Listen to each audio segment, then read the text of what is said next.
دور چهارم مسابقات سینکفیلد کاپ آمریکا با یک تفاوت‌های جزئی نسبت دوره قبلی شروع میشه. یک کم شرایط فرق میکنه، سختگیری‌های عجیب غریبیه، داورا بیشتر دارن چک میکنن، پخش زنده دیگه زنده نیست، با یک تأخیر زمانی داره انجام میشه و مفسرین خودشون رو میذارن به این راه که خیلی در جریان نیستن چه خبره، ولی مهمترین اتفاقی داره میفته که مگنس کارلسن پشت میز حاضر نشده و مفسرین هم صحبت میکنن که اگه تا 10 دقیقه دیگه نیاد ما حذفش میکنیم. چند دقیقه قبل از شروع این بازی مگنس کارلسن این توییتو زده بود و گفته بود که من از این مسابقات انصراف میدم و امیدوارم بعداً شما رو ببینم.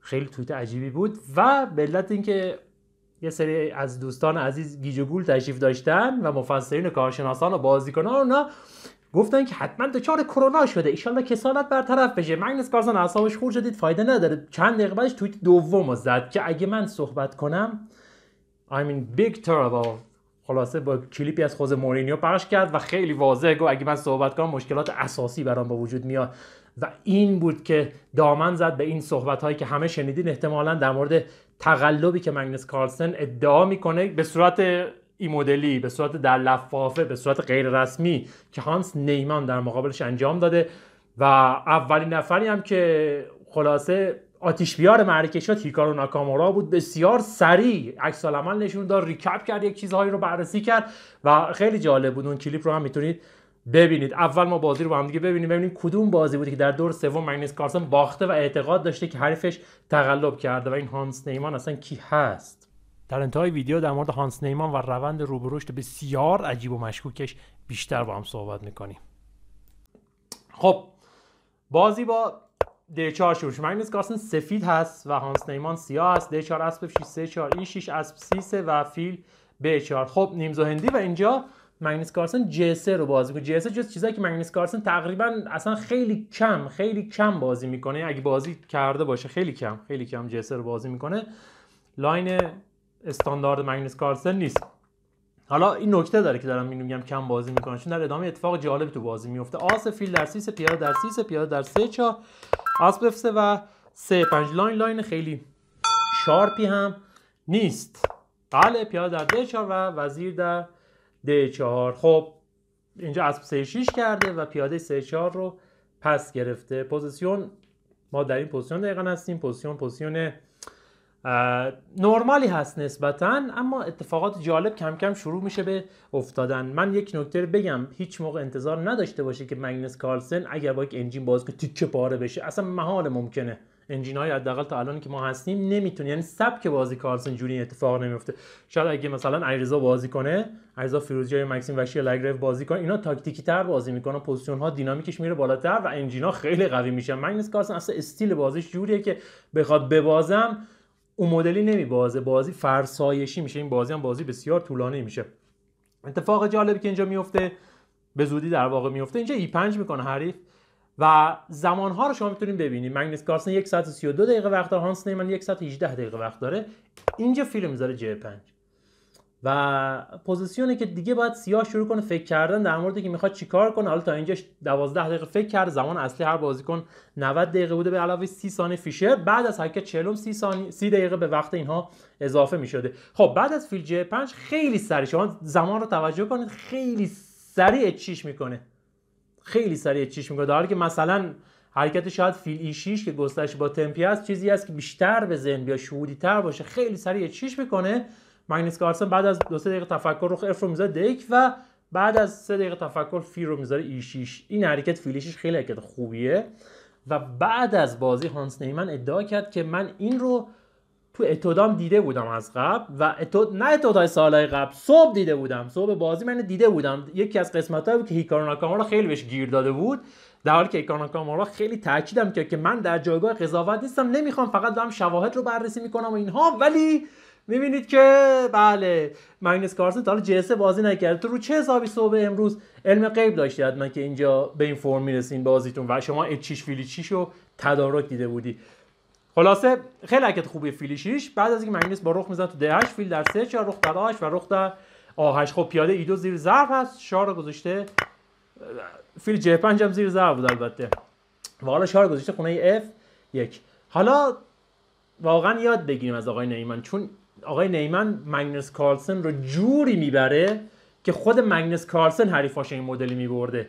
یعنی کلاسی برای مگنس کارلسن میذاره. حالا این کلاس فیک از یا ریل هست من نمیدونم، ولی این کلاس برگزار میشه، میتونید استفاده کنید. ببین چقدر دقیق اینجا بازی میکنه. حالا یا خودش یا انجینش من دقیقا نمیدونم. رخ رو میذاره D8، اول جلو اسب D2 رو میگیره. خب طبیعیه که شاه میاد توی E1. حالا اسب اومده A5. نگاه کن به نوع مانور دادن اینها. اسب در نهایت جایی که دوست داره بیاد تو خونه 3-4 هست. این پیاده ها ضعیفن و سوژه بازی میشن اینها. خب مگنس کارلسن رخ رو گذاشته D1 و چیکار کنه سیاه؟ قطعا استاد نیمان حداقل در این بازی که دیگه یک نشانه‌ای از خلاصه شطرنج آینده رو داره به ما نشون میده. شطرنج سال‌های آینده با چه کیفیتی بازی میشه از حداقل. رخ رو گذاشته C8. رخ‌ها رو تعویض نمی‌کنه. این رخ رو ما نیاز داریم. رخ یک مهره تمام کننده است دوستان عزیز من. این سوار تمام کننده یک سری از انگیم هایی هستن شما اگه واردش بشید یک سوار لازم دارید که تیم رو جمع کنه، اون نقطه ضعف رو بتونه شکار کنه. معمولا رخ و وزیر سوار تمام کننده هستن. بعضی وقتا این ضعف‌های پیاده‌ای با فیل و اسب و اینها به برد نمیرسه. رخ خیلی زور وارد میکنه تو اینها. سوار تمام کننده که نگه دارین، یعنی رخ آخر که خواین تعویض کنه اگه وضعتون بهتره یک کمی عنایت بفرمایید اگه مطمئن بشید که میبرید بازی رو. یاد بگیر از آقای نیمان. خب اسب گذاشته D2، فیل E6 و پیاده C3 زیر ضرب. پس مگنس کارلسن اینجا خب مثلا میشه حالا اسب E4 کنیم فعلا تا یه مدتی دفاع کنیم، بعد F6 حالا زیر ضرب مثلا شاه G7 کنه، بعد رخو بزنیم D3، ولی خیلی چنگی به دل شاید نزنه. پوزیشن یکم دفاعیه. اینجا مثلا به E6 میکنه، بعد F5 میکنه و اسب رو بلند میکنه و سیاه بازی راحتی داره. بالاخره اسب قرار بیاد تو C4.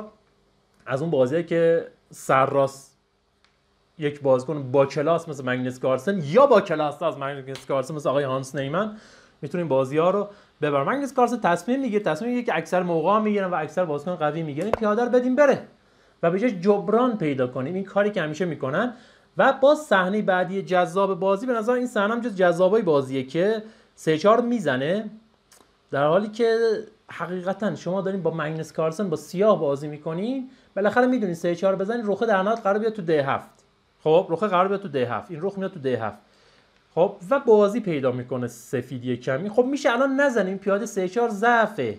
خب شاید البته حالا فیل D5 هم باید پیدا میکنه، ولی شاید مثلا به 6 و اینها هم گزینه‌ای باشه که بهش فکر بشه بکنه دیگه. وقتی C4 شما با قدرت میزنی، خب کلا بهتون گفتم استاد بزرگا خیلی اهل پیاده خوری نیستن، یعنی ترجیح میدن اینجا مثلا نمیدونم شاه رو بذارن F8 مثلا، شاه رو مثلا بیان جلوی کارای مدلی بکنن تا پیاده خوری، مخصوصا پیاده که خودش ضعیفه. چون همیشه یک قانون نانوشته داریم، اونم اینه که هر موقع هر پیاده رو شما بزنید، حالا چه طرف اورلود کرده باشه چه بالاخره شما طرح باشین گرفته باشید، که همیشه ابتکار عمل یک درصدی از ابتکار عمل به حریف میرسه. این قانون نانوشتن بالاخره و معمولا درصد ابتکار خب کم هست، جبران اون پیاده رو نمیکنه، بعضی وقتا هم زیاده دیگه.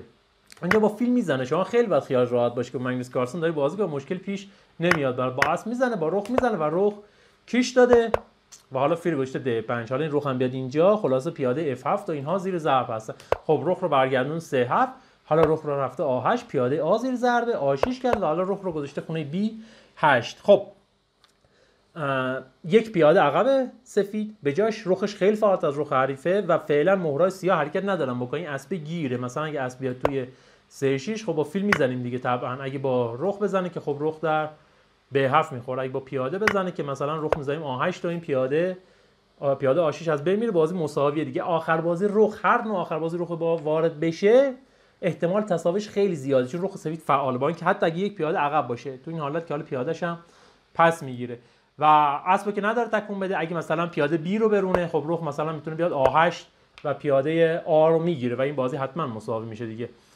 و چیکار بکنه سیاه؟ یکم مورا تو هم دیگه هستن دیگه و هماهنگ با هم نمیشن. البته که هماهنگ نمیشن که برای من و امثال مگنسه، وگرنه آقای نیمان که خودش به استاد هماهنگی همه اینا هست.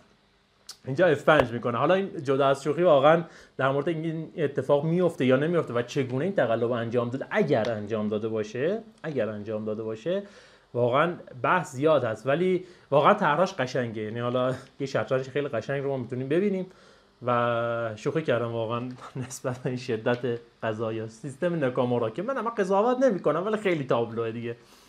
خب بعد از F5 خیلی حرکت جالبیه، میخواد E4 کنه، شعاع حرکتی این فیله رو کم کنه، بعد بیاد سراغ این فیله بلند شه و تازه مهرا میتونن جون دوباره بگیرن. مگنس اینجا رخ رو میذاره E8، حریف E4 کرده و بلافاصله J4 میکنه، بلافاصله هم J4 نمیکنه و خب J4 رو بالاخره میکنه و داره بازی رو یکم پیچیده‌اش میکنه که بتونه امکانات اینجا خلق کنه و استاد نیمان دقیق ترین حرکت ها رو پیدا میکنه. اینجا اول رخ رو گذاشته C5، این فیل زیر ضرب هست، فیل رفته A2 و حالا اسب گذاشته C4. اسب C4 هم خیلی حرکت خوبیه.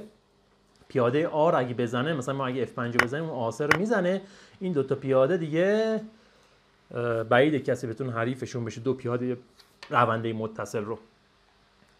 خب دقت هم کنید تو این وضعیت الان یه مشکلات یکی دو فکر نکن F7 الان میزنه ها، روخ E7 و اینا خبری نیست چون اینجا کیش داره میده، بعد که شاه بیاد بالا روخ خونه C2 کیش میده، فیل A2 رو میزنه، در واقع همچین موردایی هم داره این پوزیشن. خب برگردیم بعد از خونه اسب C4، مگنس کارلسن اینجا A4 کرده، حرکت A4 رو انجام داده که پیاده رو نجات بده. استاد اسب گذاشته خونه D6 به رخ حمله کرده و رخ اومده خونه E7. خب حالا این صحنه جز صحنه جذاب بازی به نظر من دوباره. رخ داره F7 رو میزنه، خب با کمک فیل اسب مدافعشه، درسته؟ خب پس ما باید حواسمون باشه حرکت بعدی سفید اصلا برای چی رخ رو گذاشته اینجا که بذار رخ رو بذار D7، این اسب بره زیر ضرب، اسب بره زیر ضرب بلند شه F7 رو میزنیم. خب پس الان باید سیاه آمادگی رخ D7 داشته، یه فکری به حال خودش بکنه که این من رخ D7 رو چجوری میخوام دفاع کنم. خب و الان با پیاده زد تو J4، الان که دیگه اسب D6 پیاده E4 دفاع کرده، پیاده J4 رو گرفته و در لحظه الان دو تا پیاده جلوه، هرچند باید قطعاً بتونه این قضیه رو حل کنه. رخ رو گذاشته D7. آقای نیمن که از مدت‌ها قبل میدونست که اینجا میخواد چیکار کنه، ولی حالا برای شما دوستان عزیز بتونید فکر کنید که ما اینجا باید چیکار کنیم، چجوری باید این اسب زیر ضرب و باش تکلیفمون چی هست. اگه اسبو ورداریم بذاریم خونه C4 مثلا که ارتباط با F7 هم قطع بشه، خب B7 رو میزنه. الان باز دور میریم تو حالت‌هایی که بالاخره یک پیاده سفید عقب هست اما رخش فعاله و خیلی پتانسیل داره که بالاخره بتونه مساوی رو نگه داره، اونم یکی مثل مگنس کارلسن که خودش استاد اینجور آخر بازی‌ها هست. اگر که در واقع بعد از رخ D7 اگر که رخ رو بذاره C6 و بخواد طمع کنه همه رو دفاع کنه که این فاجعه است دیگه، بد میشه وضعیت، بعد از فیل D5 دچار مشکل میشه، رخ باید از اسب دفاع کنه و اینجا A5 که کنه اصلا کلا قضیه دچار بحران میشه. اینجا البته سوار نمیده چون اینجا کیش داره ولی خب وضع بده بالاخره. اینجا باید چیکار کنه دوستان عزیز که از حرکت قبل آقای نیمان دیده و اینجا حرکت استادانه سوپر استادانه ایسر انجام میده و بسیار قشنگه ایسه، بسیار قشنگه. این از اون پوزیشنه که دیاگرام میشه، قولتون میدم، یعنی همین صحنه رو میذاره نقاط حرکت با سیاه باید حرکت کنه، ایسر رو شما پیدا کنید، دیاگرام میشه، دیاگرام آموزشی است استاد هانس نیمن. کتابم میتونید بنویسه How to beat the world champion by Hans Niemann. خب اینجا با F زده توی E3. خب شما که اسب نمیتونین بزنین چون اگه اسب بزنین رخ C کیش میخورین، رخ D که تنها حرکتتونه و بعد از رخ در D میتونین F2 هم بزنین ها.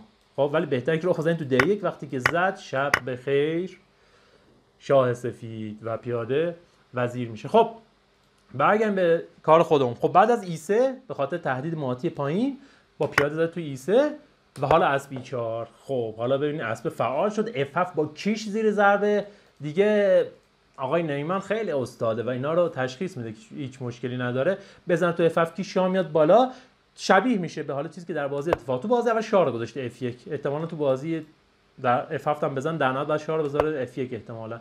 خب رخ C کیش داده، شاه رفته بالا و حالا رخ C2. خب فیل زیر ضربه، پیاده زیر ضربه، F7 زیر ضربه، همه زیر ضربن. نفر 16 دقیقه وقت داره بازیکن سیاه، مگنس کارلسن 9 دقیقه وقت داره، حرکت 35 هستیم، 3-4 حرکت دیگه، 5 حرکت دیگه تا کنترل زمانی باقی مونده. فیل زده توی F7 مگنس کارلسن.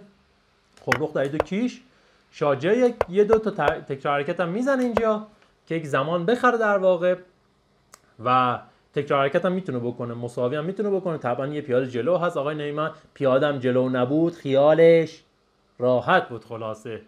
شاه رو گذاشته F6 و حالا خب به 7 هم حالا میتونه بزنه احتمالا مگنس کارلسن دوباره ادامه باز پیدا کنه، ولی خب اول فیل گذاشته D5. این فیل D5 حرکت جالبیه. خب اسب زیر ضربه. اسب کجا باید بره؟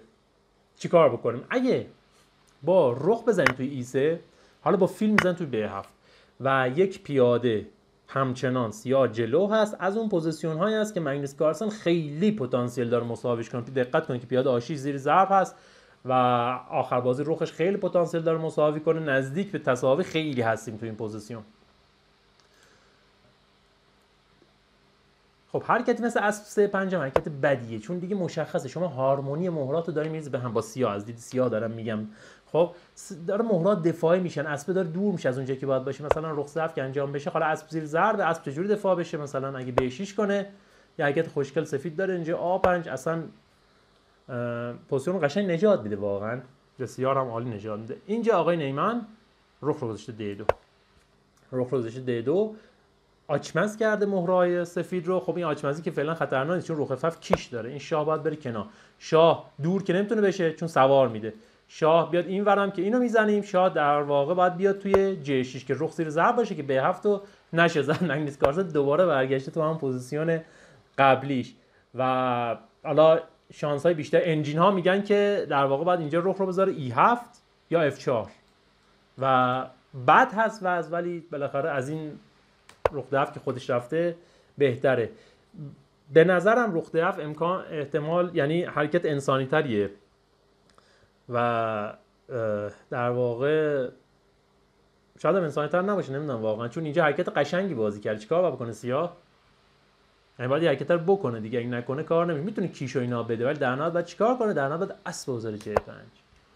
خب اسب بذاره J5 رخ بی دفاعه، کیش برخواست میشه بدیم رخو بگیریم، اما بعدش به اینه که اونم کیش میده و رخ ما رو میزنه. خب رفتیم تا که آخر بازی. این آخر بازی فیل در مقابل اسب هست و یک پیاده سفید عقب هست. این پوزیشن شانس باختش خیلی بالاست. اینجا مگنس کارلسن A5 کرد که این پیاده رو تو سفید فیکس کنه و بتونه با فیل بگیره. یه چند تا تمپ عقبه، یعنی اگه وقت داشته فیل D5 هم بکنه دیگه مشکل نداشت، ولی متاسفانه فرصت خیلی پیش نمیاد. خب مستقیم شاه گذاشته E5 جلو فیل D5 رو بگیره، شاه J3 و حالا کیش. دیگه انتخاب با شما آقای کارلسن. آقای نیمن بهش میگه میخوای پیاده H رو بدی یا پیاده E رو بدی؟ انتخاب با شما، کدوم دوست داری بدی؟ گفته خب من جیرم میتونست بزنه، اگه جیر رو میزد هم H رو میزد کیش و در واقع مدلی میشد دیگه. میزد تو این شاه میرفت H5 برمیگشت اینو میزد و این 2-1 و شاه دور و بعد غالبا بازی رو ببره. خب تو بازی شاه F1 کیش داده، شاه برگشته از F1 کیش داده، شاه برگشته F2 و حالا H2 رو زده. اینجا مگنس کارلسن E4 کرده دیگه، دیده وضع خراب، E4 که پیاده رو داده که خونه E6 خالی بشه، با فیل بیاد تو E6. حالا پیاده J4 زیر زد، داریم شاه میذاریم اینجا و بعد اینو میگیریم. پس مجبور الان ازش دفاع کنه. حالا با شاه F4 ازش دفاع کرد، فیل برگرد خونه C8. حالا این دوتا رو بزنه در واقع یه شانسایی پیدا کنه. اینجا هم آقای نیمن که این پوزیشن‌ها که اوورلوک نمیکنه، مثلا آخه برنده بود، اتفاقی که نمیفته که بعد از بازی که برنده بودم اوورلوک کردم. اینجا به راحت ترین شکل و آموزنده ترین شکل ممکن تو بازی میبره، خیلی راحت. اسب گذاشته F3 فیل زد تو B7، اسب گذاشته E5 فیل زد تو A6، اسب گذاشته C6. تموم شده رفت. اون تک پیاده سفید رو هم زده و فیل اومده D5 H5، فیل رفته F7 H4، فیل اومده D5. این اسب محصور شده. خب با شاه میایم فیل هر جرف اسب برمیگرده به بازی و خیلی شیک و مجلسی بازی رو میبره. عجب بازی عجیبی بود. بعد از این بازی هیچ مفسری اشاره به این قضیه نکرد که این بازی بیش از حد عجیبه. خب گفتن خیلی خوب مگنس کارلسن رو برد، بازی نکرده ولی احساس انجینی نکرده بود. و البته حق هم داره، شما نباید توقع داشته باشی بازیکن حرفه‌ای که اگه کسی بخواد تقلب بکنه که این مدلی تقلب نمیکنه لاین یک بازی کنه تابلو بشه. این کارهای خیلی آماتوریه، مشخصه که همچین توقعی نباید داشته باشی. ولی اولین نفری که این فضا رو به وجود آورد خود مگنس کارلسن بود. و اما یک مروری بکنیم که اصلا هانس نیمن کی هست. این سایت فدراسیون جهانی شطرنج هست، شما هانس موک نیمان رو میبینید، عجب عکس جالبی هم انداخته از خودش. متولد 2003 هست، یعنی در واقع 19 سال همسن علیرضا فیروزجا است و از کشور آمریکا. ریتینگش هم 2688 که با عملکردی که در این مسابقات در واقع به دست آورده ریتینگ 2700 رو به دست آورده. اما یه سری اطلاعات جالب‌تر ما اینجا داریم. یکی از جالب‌ترینش اینه که تایتل گرند مستری یعنی استاد بزرگی 2021 گرفته. 2021 یعنی یک سال پیش تازه شده استاد بزرگ و خب این روند روش خیلی جالبه. و اما در واقع ریتینگش رو چک کنیم، این ریتینگ چند سال اخیرشه. حالا ما 3 ساله رو در نظر بگیریم، این بلیتز و رپیدش هم در نظر نگیریم و رشد ریتینگی عجیبی داشته. نگاه کنید در ابتدای کرونا ریتینگ 2460 50 60 این حدودا هست سال 2020. از 2021 به این نتیجه رسید که خیلی بازیش خوبه و شناخته نشده. از ریتینگ 2400 تا 2700 از ژانویه 2021 تا الان داره پرواز میکنه و این طریقه پیشرفت کردن این عددها تو مقیاس 2480 برسیم به 2700 یعنی این 200 تا ریتینگ شوخی نداره. فرق میکنه با ریتینگ مثلا از 1400 بخواد بشه 1600. مثل یک فنر است که کش اومده و سخت میشه هرچی میره بالاتر.